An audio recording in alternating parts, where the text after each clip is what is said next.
Welcome to ACT Webinars for Healthcare Professionals. Welcome back, I should say. I'm Robin Geiger, Chief Nurse Officer for Ingenivis Health. And as we prepare for the holidays, Thanksgiving is right around the corner. We are excited to have with us Shanon Whittingham, a registered dietitian and founder and CEO of the Nourish Center, a leading national nutrition organization often featured in syndicated publications like WebMD, Women's Health, and Prevention. Shanon is a board certified registered dietitian, certified nutritionist, this is a long list, holistic health practitioner, and certified diabetes prevention program coach.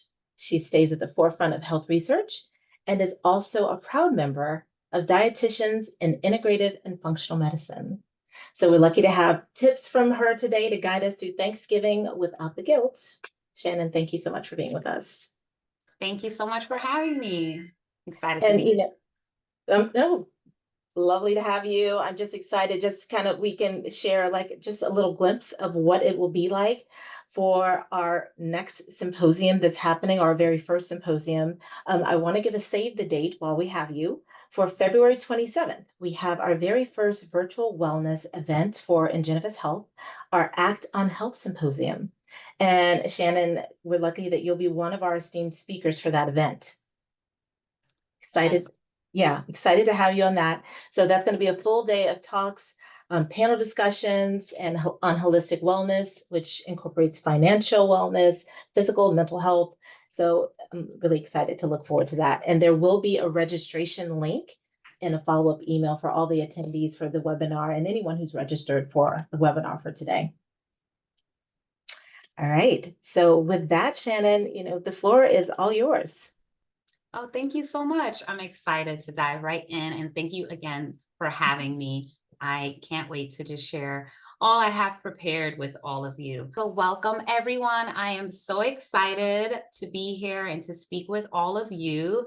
Today, we will be discussing healthy holidays, smart choices without compromise. I am so excited to dive into this topic. I believe that I have a lot to share, a lot of things that I talk about with my own clients regularly, and they have also shared with me that these things have helped them as well. So I'm just so excited to share it with all of you. So a little bit about me. I am a registered dietitian. I'm more than anything a nerd. I love education. I love research, and I love learning how to connect dots between what I learn in research and how we can take that information and practically apply it to our lives.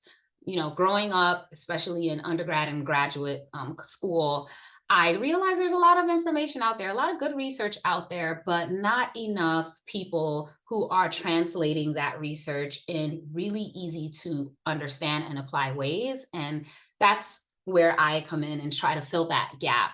And with that said, I am the founder and CEO of the Nourish Center. It's a trusted destination to help people to improve their health and well-being by taking a holistic approach. So what that means is we use a framework. It's called DREAM, and it stands for diet, rest, exercise, alignment, and mindset. And we tie all of these areas together to understand where you are and where you want to be and the steps needed to take you there. And so that's a little bit about me, who I am, and what I do. I also enjoy making content online. I've been featured in many publications, which has been an honor and joy. So enough about me, but just wanted to give some background information. Let's dive into today's agenda. All right, so today we have a few things that we will be covering. First, we're going to do a poll, the challenges of holiday eating.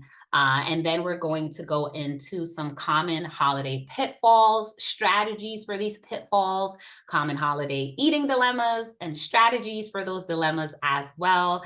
And then we're going to wrap things up by talking about some smart substitutions, holistic remedies beyond food, and then a giveaway and some tools for success that we have lined up for you. So very excited to dive right in. Now, for the poll, this poll, I'm going to share a few pre-feast pitfalls that I like to call it with my clients, and also some dinner table dilemmas. So you might be wondering, what is she talking about? What is this? What are these pre-feast pitfalls or dinner table dilemmas? So here's the list, and I want you to comment in the chat the number that most aligns with you, maybe the struggles that you come by or face during the holiday season. Do you face some pre-feast pitfalls on the left side? You can put like PFP, pre-feast pitfalls, and put the number 1 or 2. Or do you identify with more dinner table dilemmas on the right side? And you can put DTD for dinner table dilemmas and put the number beside it to let me know which one kind of presents a little bit of a struggle for you, if you will, and when the holiday season comes by. So some pre-feast before the holiday begins, the pitfalls, that some people face are skipping meals to save on calories, right? They might say, I'm not going to eat anything until dinner time where the feast begins. Or they have frequent taste or eating during preparation of meals.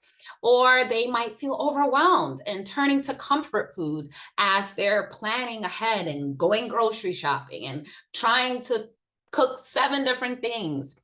Whereas others might take on too many responsibilities, right? So they're hosting or cooking or shopping, right? Leading to stress and neglect of self-care.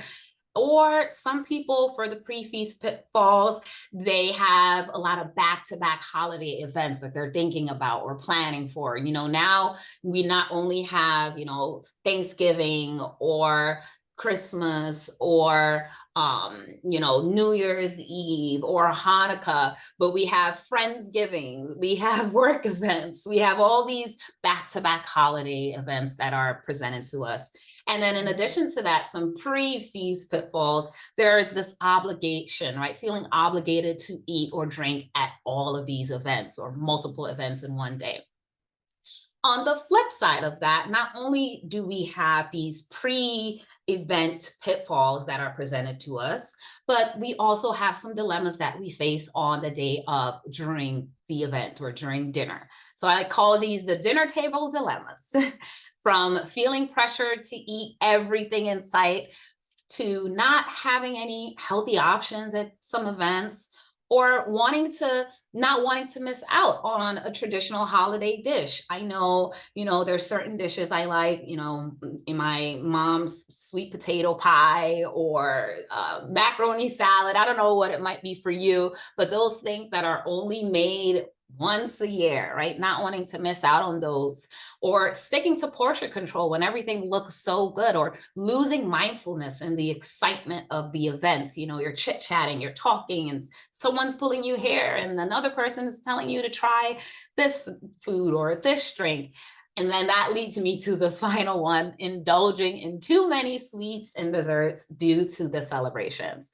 So over the years, these are some common pitfalls and dilemmas that I have realized many of my clients face, and are many of the things that we talk about in our sessions leading up to holiday events, and even sometimes, during or the day before. Because as you can imagine, family members and friends, if they know you're a dietitian or a doctor or a nurse or what have you, they'll ask you some questions. So yeah, these are some of the pitfalls and dilemmas, but not to worry. We will go into addressing some solutions for each one of these.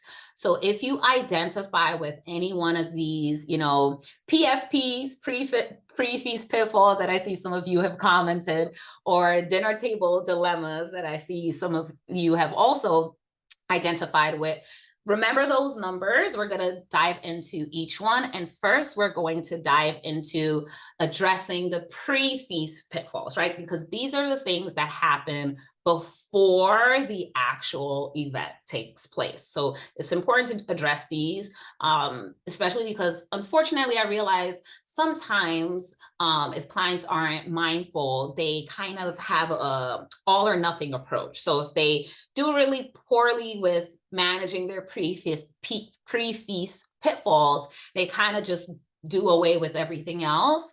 But we're going to talk about strategies to prevent that from happening, and also just giving yourself grace, which is also important from a holistic perspective.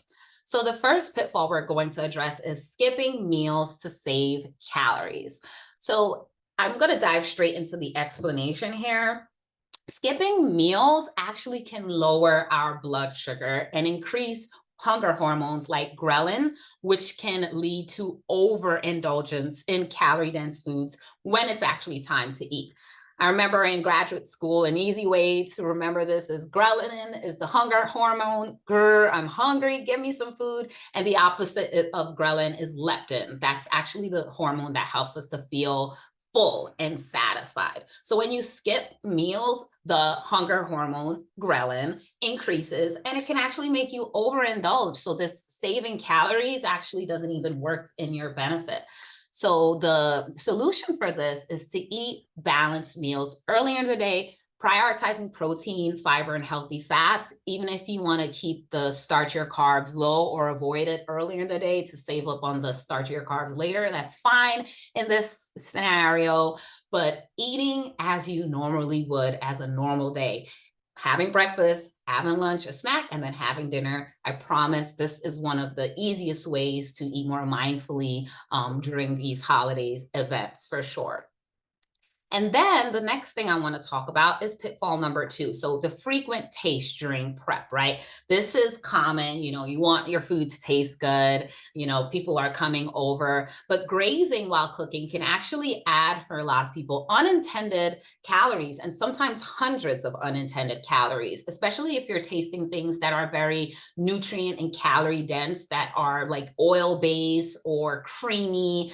These can truly add up. And research shows that distracted eating when you're kind of tasting and cooking disrupts your hunger and fullness, your satiety signals, which increases the likelihood of overeating later as well. So you really want to limit these tastes while cooking as best as possible. Some people, I find, and I listed here, have a light snack beforehand to prevent some mindless grazing. But really be mindful with your cooking process to just eat like maybe at a certain point in the cooking process, maybe 2 or 3 times, just after you've seasoned something to a certain extent, after you allow something to cook down a little bit further or marinate a little bit further, what have you, then you do your tasting, but not throughout the entire process. So before cooking, maybe even have a handful of raw veggies so you can fill up. This can kind of trick, if you will. I don't really like to use the word trick in this case, but filling up before you cook can kind of trick your body into feeling satisfied and full. So now you don't eat because you're making something that smells good and tastes good. You're just tasting as needed to ensure that your meal is delicious when it's time to enjoy it. Pitfall number 3, feeling overwhelmed and also turning to comfort foods, right? So, high stress from a biological standpoint elevates cortisol, our stress hormone, which can actually enhance cravings for high fat, high sugar comfort foods. So managing your stress and simplifying tasks will actually help regulate your cravings and your mood. What does this mean? How does this make sense practically, right? I told you all I'm really into the practical application of science. When you're hungry, your body goes into, or when your cortisol is elevated, your body goes into fight or flight. And guess what happens? Our body will release glucose in the bloodstream so that we have the energy to fight or flight. And this glucose at times can also, yes, give us the energy we need, but it can also enhance the cravings for the high fat, high sugar foods, again, to fight or flight. as well. So you really want to manage your stress, not just for, holiday eating, but in general. This is one of many mechanisms as to how glucose is released in the blood. This is also why I'm sure many of you are familiar in terms of people who are managing blood sugar. One of the things they're told is to manage their stress levels. And so it has a ripple effect on both, yes, blood sugar, but also your craving. So a simplified approach is just to simplify your approach with eating or holiday planning with stress management techniques. The thing is, you have to find what works for you. Again, we're tying in the holistic health application here as well. What might work for, one person to reduce their stress levels may not work for you. And also, as someone who's working as a holistic health practitioner, one intervention in one situation may not work in another. So for some people, if they're super stressed, talking it through with a partner really helps to calm them down. Whereas for others, going for a walk may be better. Or, if your adrenaline is through the roof, going for a walk might be better rather than trying to just sit quietly and, imagine yourself at the beach. It really just depends, is what I'm saying. So find what works for you, take a personalized approach. And then also to kind of combat the feeling of overwhelm and turning to comfort foods. Again, preparing a quick veggie stir fry with protein to have as your lunch, and using grocery delivery services or pre-chopped ingredients to save time with all this prep can help a ton when it comes to the overwhelm of preparing for these holiday events. Likewise, taking on too many responsibilities. So this goes hand in hand. In a nutshell, overcommitting leads to stress, not just in overcommitting during the holiday season, but in life, right? It can lead to stress. It can increase inflammation, fatigue. So simply put, prioritize tasks by ranking them in order of importance and letting go of non-essentials. So what I like to do is make a list of all the things I need to do when I'm feeling a little bit overwhelmed, and get a highlighter, 2 highlighters, a red one or a pink one and a yellow one. Whatever is urgent, i.e. I need to get this done today, or someone else is going to be affected, or now it's going to push me back for a project or, a recipe, I'm going to highlight that red or pink.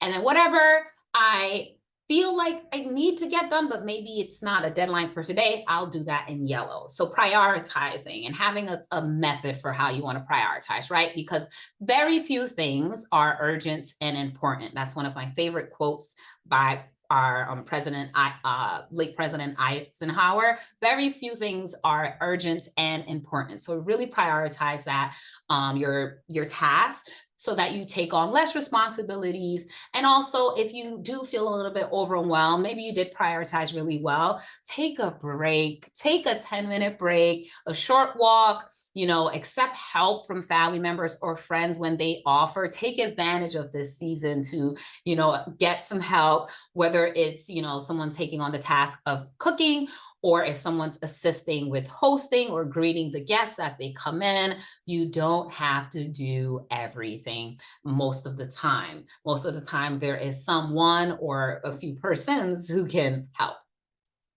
Now, back-to-back holiday events. This is a tricky one for sure. So when it comes to back-to-back holiday events, showing up to events hungry, number one, increases the likelihood of overeating.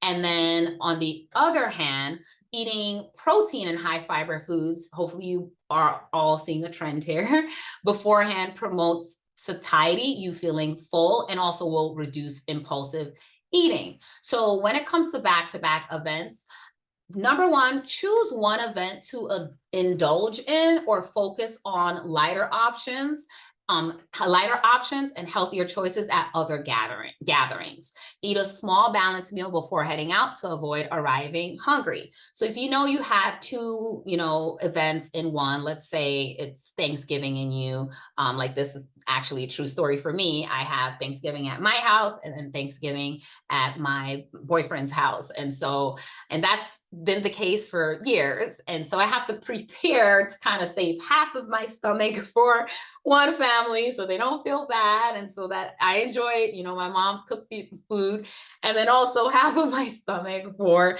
the second event. And so what I tend to do is I eat until I am satisfied, but not stuffed, so that I can eat a little bit more at the second event where I will feel comfortably full, not overstuffed.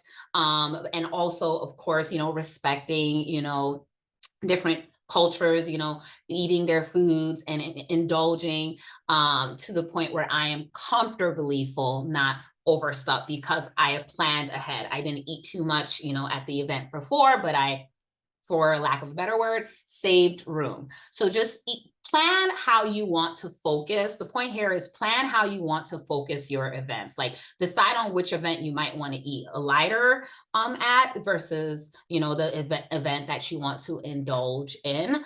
And then you can kind of listen to your body in the process. Number 6. So these are all pre-planning, pitfalls that we're trying to find solutions for. And number 6 is feeling obligated to eat or drink at multiple events in one day. So again, setting boundaries by politely declining food or drinks and focus on non-food related activities like conversations or games. In addition to what I just mentioned in terms of like thinking ahead and like deciding which events you want to indulge in versus have lighter options at, you also want to build boundaries and politely decline. Or an easy way to decline is also, if possible, bringing a dish. So, someone might say, hey, do you want to taste this? No, thank you. However, I brought this dish as well. Would you like to try it and taste it? Or, declining, but having an alternative like, hey, I not only brought this dish, but no, thank you, I'm feeling pretty full. Or no, thank you, I'm still finishing the drink that I currently have, but probably later because that looks really good. Ensuring that you set boundaries for yourself, because it is your body, your health, your needs, your goals at the end of the day. You're the one that's going to have to take care of you. And so setting boundaries politely is going to be important in these situations. And I gave a few other examples here. That looks delicious, but I'll start with just a little taste, or I'm enjoying this water for now. Thank you. So, social eating obviously can often override hunger cues, leading to overconsumption. So shifting your attention from food to connection will also encourage mindful eating and reduce caloric intake. So connecting with others, having good conversation, not just making the whole thing be about food. All right, hopefully you all are enjoying this process so far. And now we're going to get into the dinner table dilemmas, and feel free to enter questions in the Q&A for me to answer at the end. Happy to answer any questions and even get into any nitty gritty regarding any nutrition or holistic health principles.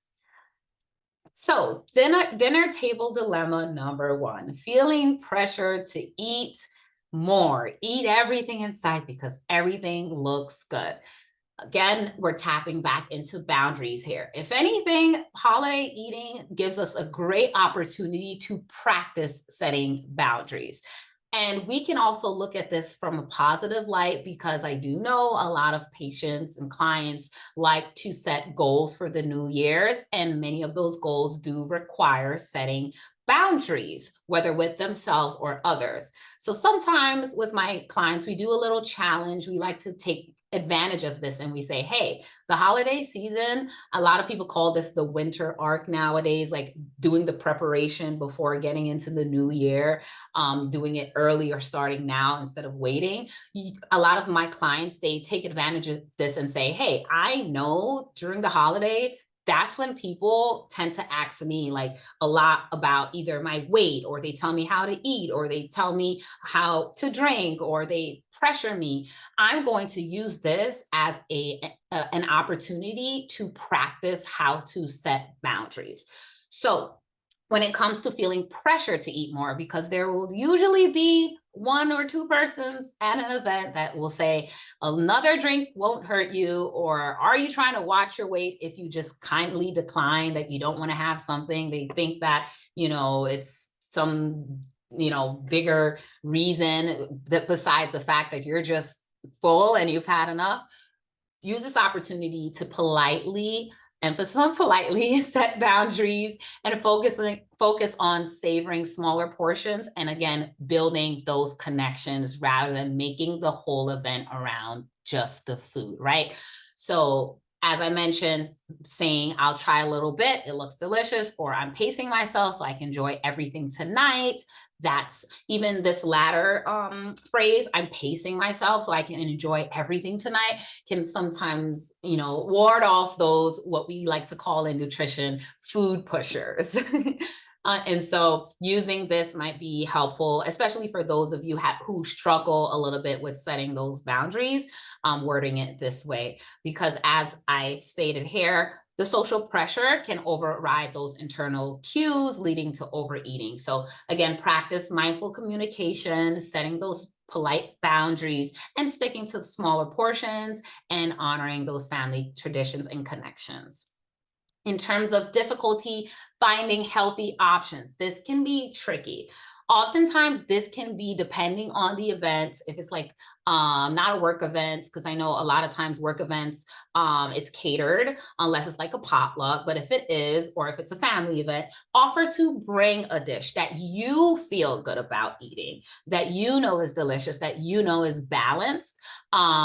Assembling a balanced plate, like something that has protein, fiber, healthy fats, again, seeing this trend with those 3 macronutrients, will help you to eat more balanced, especially if there aren't any healthy options at your location.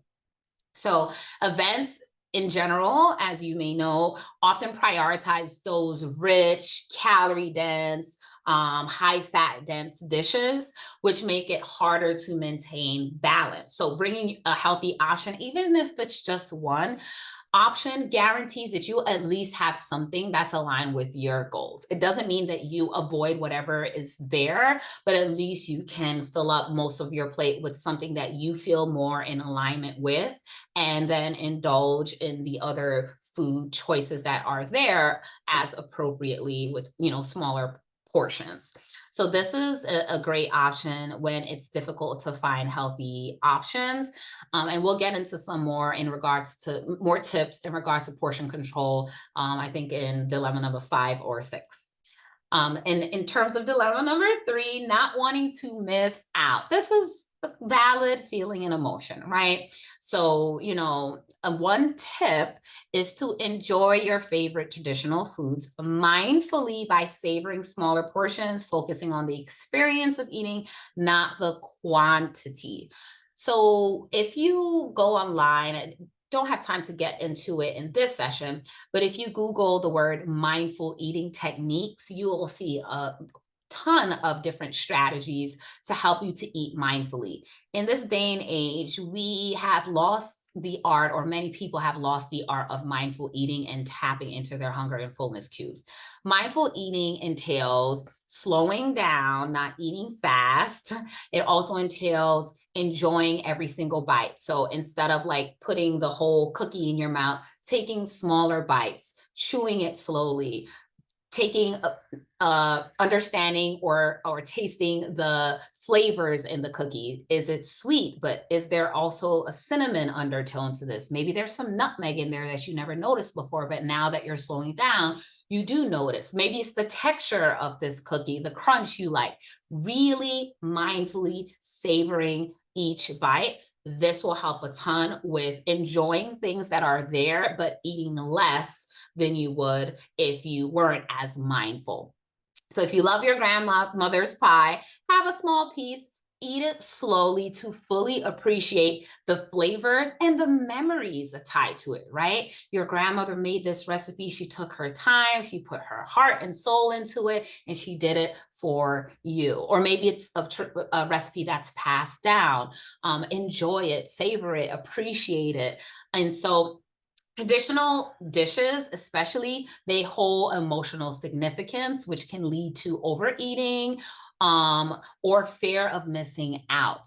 So, research shows that slowing down, eating mindfully enhances the satisfaction, right? Which is what we want, that satisfaction, and also reduces the need for larger portions in the end. So, mindful eating, when it comes to indulging, is going to be key. In terms of dilemma number 4, sticking to portion control when things look good as well. So this ties into the first point that I mentioned, but I wanted to put dilemma number 3 before because it makes dilemma number 4 all the more easier to adhere to if you're mindful first. So use a plate strategy. So there's a strategy, called the plate method, and it is about filling half your plate with veggies, a quarter with protein, and a quarter with starch or like the indulgent items. So in this picture, you can see they omitted the starch, which some people do. They just focus on the veggie and protein, which is fine. I do have some clients who they will only have like a starch. And by a starch, I mean bread, rice, pasta, quinoa, oats, all of those actually fall into the category of starch. Some clients only have their starches at, for example, breakfast and lunch in their everyday life. And then dinners, they'll just stick to kind of a protein and veggie. This can be great for your blood sugar, by the way, fun fact. But you can also, if it's, a holiday event, you can do the same thing, but you can include a starch, but ensure that it's just quarter of your plate so that it's balanced. And then in that same breath, go for seconds only if you're still hungry after 15 minutes. So you might be wondering, who is Shanon to tell me to only go for seconds after 15 minutes? Well, the thing is, there's a lot of research. We have some research that shows that our brain takes about 15 to 20 minutes, give or take, to actually know that we are full. So sometimes you might be eating really fast, not eating mindfully, and going back for seconds because you finish your plate in like 5-6 minutes, when your body and your brain has not even gotten those signals and those hormonal signals, right? The leptin to signal that you're full, but then you're going back for seconds. And this is where a lot of patients end up eating to the point of feeling stuffed or even nauseous in extreme scenarios. So waiting allows your stomach to break down some of the food, the proteins, the fats, the carbs, and then also for those signals to leave or be sent from your stomach to your brain so that your body can know that it's time or soon time to stop eating. So portion control, yes, but also wait a bit, 15-20 minutes before you go for those seconds to get an understanding if you are truly satisfied and full. Visual cues, to this point, visual cues can overwhelm our ability to gauge proper portion. So using a plate method, like I mentioned before, creates a balanced meal and gives your brain time to catch up with fullness signals before reaching for more. And I gave a little example of how you could do this. So for a buffet, you could do half plate Brussels sprouts and salad, quarter plate turkey, and then a small portion of mashed potatoes. So again, perfect example in showing you that it's not always about eliminating certain foods and it's actually less often about eliminating foods, but more so about the portions of those foods and slowing down. Now I'm getting into dilemma. This is dilemma 5 of 6. So we're almost done here. Losing mindfulness during the excitement. So the social energy of gatherings can lead to distracted eating where you consume more without realizing it. Sometimes, we just don't realize that we have overindulged, right? So again, eating mindfully allows you to enjoy the experience and food without overdoing it. So slow down during meals by putting your fork down. This is another tip I wanted to get into today, another mindful eating technique. So not only just savoring the food and tasting the flavors and the textures, but also some people will put their fork down as they chew. So they're not just for lack of a better explanation, chewing something, and before they're finished chewing what's in their mouth, they're already scooping the next fork up. Putting the fork down can help you to slow down and also finish chewing your food so that you can engage, again, the connection, right? Holistic intervention, having those connections with people that you haven't seen in a while and have those conversations. So you can put your fork down. Some other techniques are using smaller plates or utensils to limit portions. There are a variety of mindful eating techniques for sure. But indeed, putting your fork down so you can slow down and engage in conversation is definitely a really good one when it comes to having mindfulness during the excitement, in particular, of these events.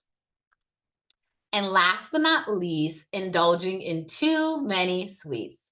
I'm sure we all have overindulged at one point in our life at these events. And celebratory sweets are tempting, but can cause blood sugar spikes and crashes, leading to further cravings. And mindful indulgence combined with protein or fiber and healthy fats, trend again. Hopefully you all will remember this because I've said it more than once in this session. I'm kind of giving you a formula here for balanced eating, but protein, fiber, and healthy fats can help regulate blood sugar and enhance satiety. Again, that feeling of fullness. So one thing you can do to prevent yourself from overeating too many sweets is choose your top 1 or 2 favorite desserts and enjoy them, again, mindfully, mindful eating. And you can also pair sweets with a protein or fiber source to balance blood sugar. This is a tip that I snuck in here. So for example, if cookies and pie are available, pick the one you're craving most, eat it slowly, and pair it with a handful of nuts or a small piece of cheese. What is she talking about? Why is she telling me to pair cookies with cheese or cookies with nuts? We're going to get into the science about that because, as I mentioned in the beginning, practical application. So on one hand, I mentioned if you're having cookies or there's cookies and pie, choose one because there's going to probably be a lot of options. You may not need or feel compelled to have all of the desserts and sweets that are there. So choose the ones that you really want and stick to that one.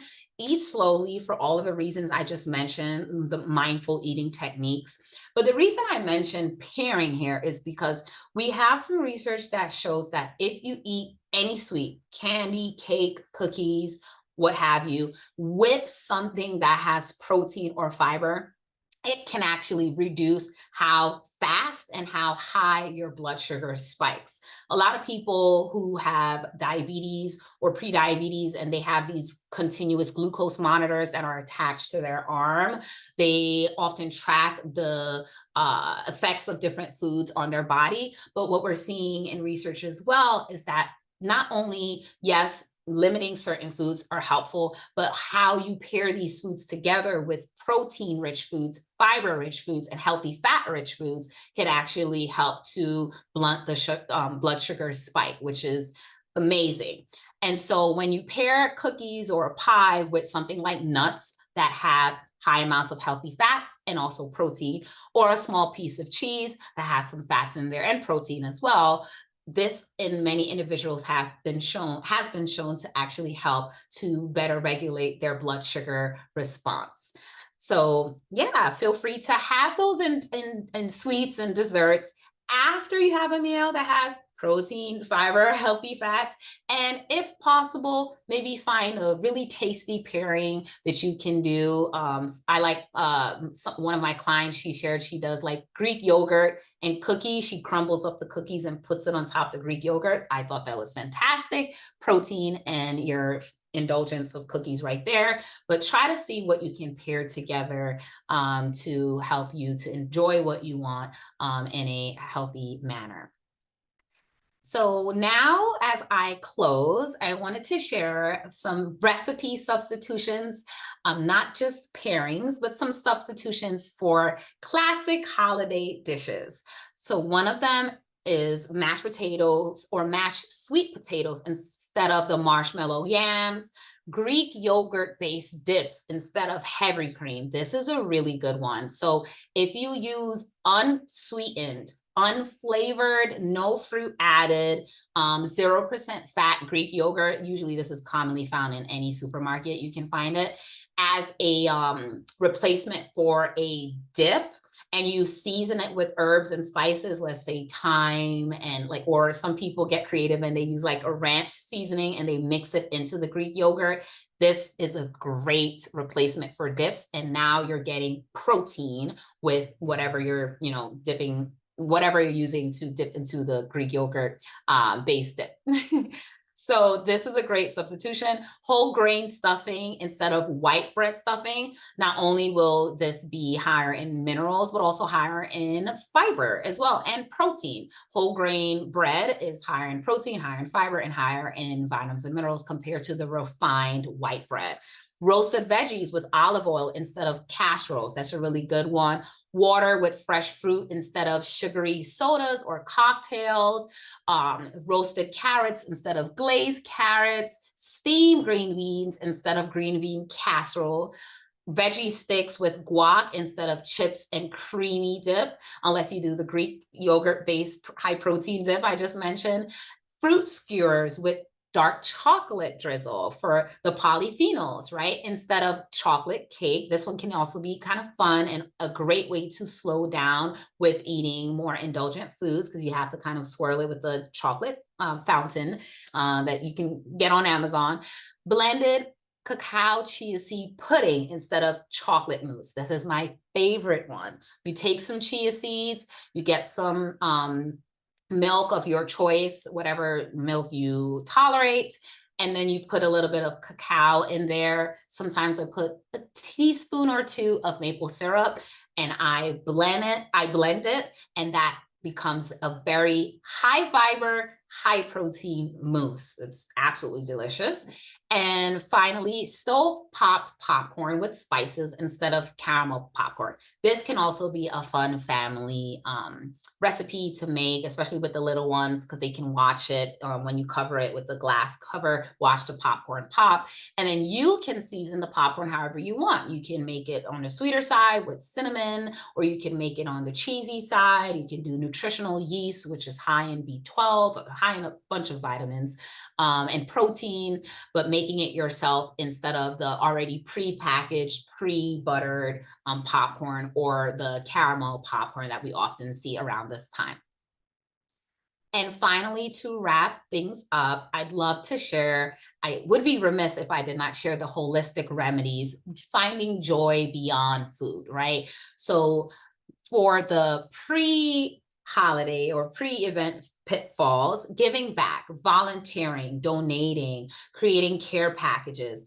I know oftentimes during the holiday season, for many of my clients, their physical activity kind of slows down a bit. This is a great way to offset that, because you're on your feet and you feel good. You feel good that you're giving back to someone else. You feel good that you're giving back to the less fortunate, whether it's a care package you're making or you're volunteering at an event. Many places, organizations, churches, small companies have things going on that you can say, hey, I would love to volunteer for this, put this on, and you can put it on your resume. So giving back, right? Not just thinking about receiving.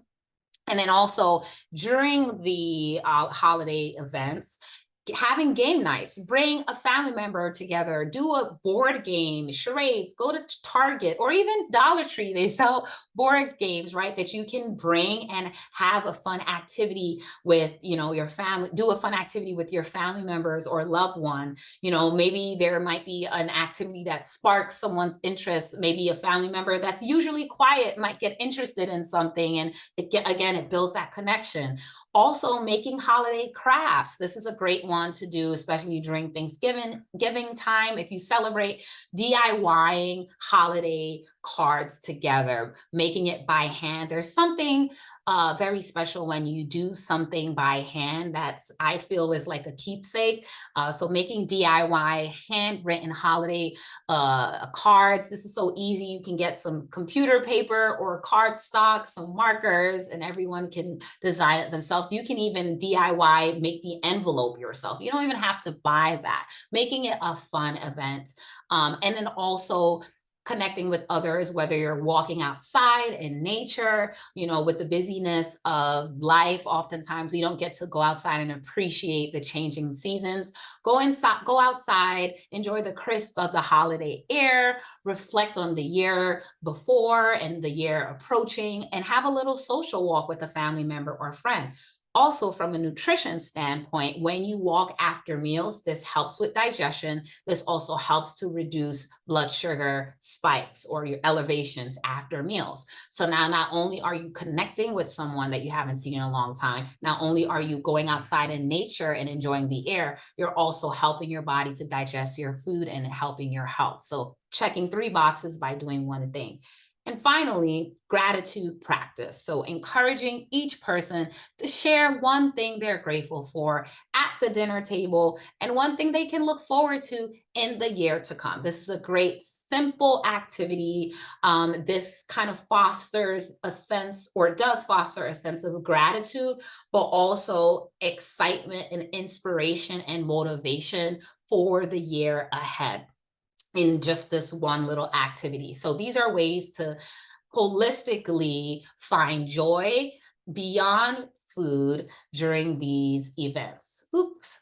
So my last slide is just to pick one word. With that said, to pick one word that describes how you want to feel about your holiday eating this year, and focus on that this season, and that will make a world of a difference. So do you want to feel satisfied? Do you want to feel mindful? Do you want to feel nourished? Maybe it's joyful. Maybe it's relaxed or energized. Pick a word and really focus on that word at every event. And I find when my clients do this, this does bring a sense of calm and mindfulness, because they're focusing on, you can call it like a theme word, if you will, throughout all of the events. That really helps to recenter them and focus on what's important. So thank you all so much for having me. I have a holistic health guide, and in that guide, I go over the framework that I use to help my clients to reach their goals. Feel free to take your phone out and scan this QR code to access that holistic health guide. You'll access it by signing up for my monthly newsletter. We really like to keep our newsletters to monthly or twice a month at most, because we understand that professionals probably get a ton of emails from many different sources. So feel free to sign up for our newsletter to get that guide, and also to get holistic health and nutrition tips sent straight to your inbox every month. And thank you so much for having me. And yeah, if there's any questions, I'd be happy to answer them. Hi, Shannon. We do have some questions. So if you are ready for those, let me get my screen Oh, yeah, sure. situated. I will send those to you. Okay. Okay. So the first question is, what are some of the best options for carbs? And furthermore, my favorite desserts. So I guess what they're saying is, like, what are some of the best, like if you have to eat apple pie, I mean, is there one that's better than another? And what are the best carb options? I'm going to be honest with you. Most of my favorite meals, or my favorite pieces of Thanksgiving, are carbs. It's macaroni, it's the wild rice dressing, so or stuffing with dressing. So just what are your thoughts on that? So what's the best option for carbs? Ooh, that is Mhm. tricky. So this is the thing, and this is why I kind of emphasize a few things, mainly mindful eating and mainly eating as you normally do, and ensuring that you have protein, fiber, and healthy fat. I mentioned those repeatedly because around these, or in these events, carbs are in abundance. So try to keep this simple without sparking too many other questions around it, because we can get into this nitty-gritty of this, but I like to simplify it by saying this. There are three types of carbs. There are your starchy carbs. So that's like your pasta, your sweet potatoes, your rice. There's also or technically 4 types of carbs. So that's your starchy carbs, your fruit, right? So all types of fruits, non-starchy carbs, like, or non-starchy vegetables, like vegetables, protein, broccoli, string beans. Those also have carbs in them, but just by a very minute, not impactful amount in terms of blood sugar. And then we have our refined carbs that are like your cake, your cookies. So when people first come to me and say they want to eliminate all carbs, or like they cut out all carbs, and I look at what they're eating, I first say to them this breakdown. They're like, oh yeah, I guess I'm really not. Good luck. Right. And I share with them that you don't have to eliminate it. What you need to do is, number one, practice that portion control method that I mentioned, in terms of like the half plate non-starchy carbs, quarter plate starchy. And when it comes to like the sweet potato pie and things like that, for the desserts, have those after you have a meal, not on their own, because that's when people tend to overeat. You can have whatever you want, apple pie, what have you. There's not really like, per se, a better or worse. It really just depends on how the person made it, and also if it's as close to possible to nature. So if it's whole grain bread or stuffing versus refined, of course, the whole grain bread is going to be the better option. But truly, when it comes to these events, carbs are going to be in abundance. So the best way is to follow that plate method. Have the treat after you've had a balanced meal, so that you feel satisfied, but then still can indulge, but in moderation, with a smaller portion. Does that make sense? It does. Okay. It does. And you have 1 second. I think you have a couple more here. Oh yeah, sure. What are some of the best options for carbs?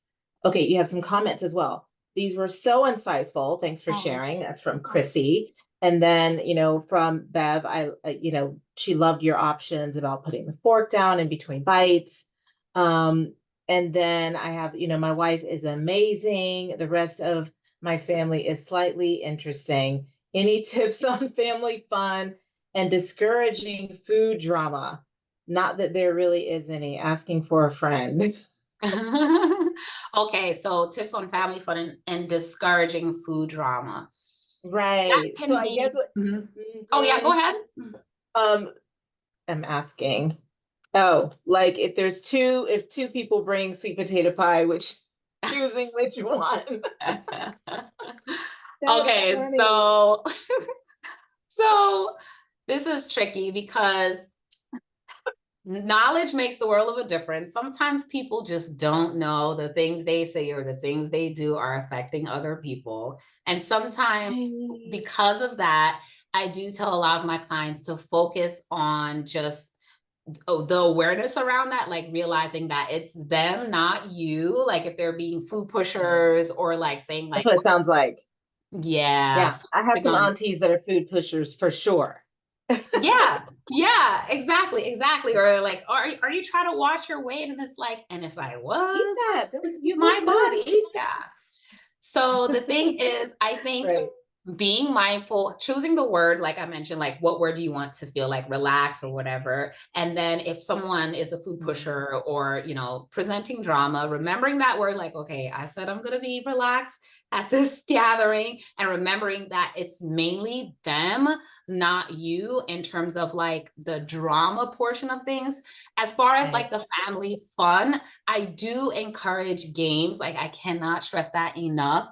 I know YouTube nowadays, they have a lot of really cheap games where you can play with like things you have in your home, cups, really fun family games. and that are kid Yeah. friendly Right. as well. If not, like I mentioned, like even if you get a corny game from Dollar Tree that you guys end up laughing over, just Right. bringing joy in that way can make a world of a difference. There's also some free apps too that you can look into where there's one, I'm Yeah. forgetting the name of it, but it puts a word up top and then you have to put it on your head and then the family member I has like to that. guess what word it Mhm. is. And you have to kind of explain, as they're Yeah. explaining what word it is without saying the word, you have to guess what the word is.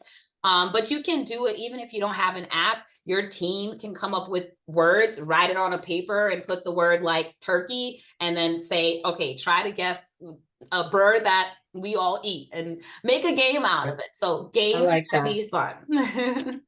So more laughter, just try not focus on the drama, sounds like it's a Yes. good option. And then I Mhm. had a couple that were sent by teammates, and one was about music, like incorporating music. I guess that was more of a comment that they Mhm. incorporate music when they're cooking, and that's a good way to do that. We do that as well.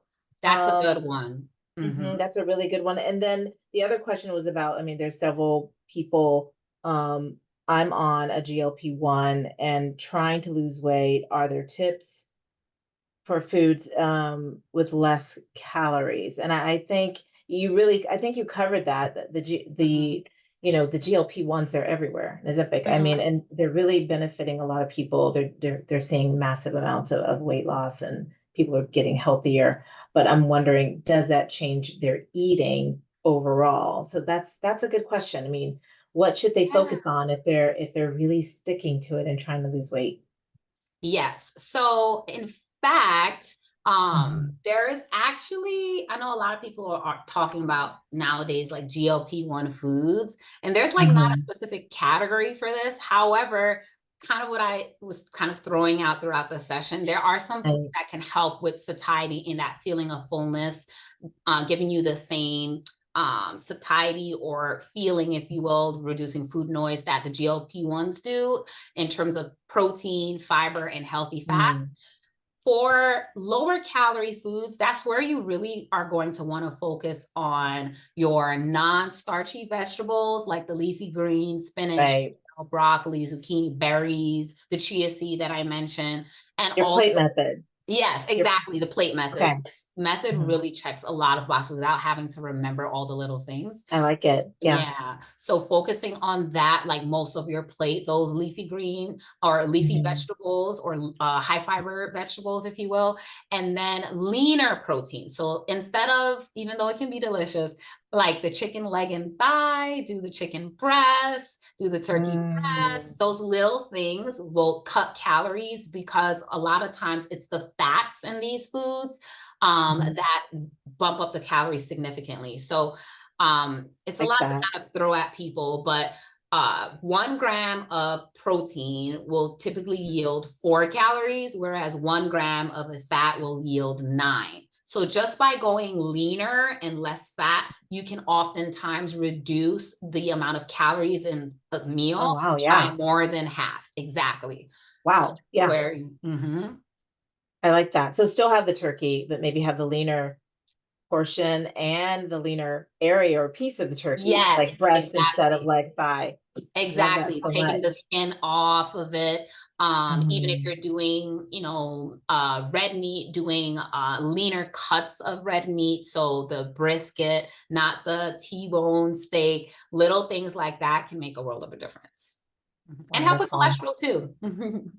Thank you so much. And I know we're running out of time. That was amazing. We're really looking forward to, again, another reminder, save the date, February 27th. We're having a virtual Act on Health Wellness Symposium for Genevieve's Health. We're really looking forward to a full day of just wellness tips, financial wellness, physical and mental health wellness. And we will be glad to have you and host you again, Shannon.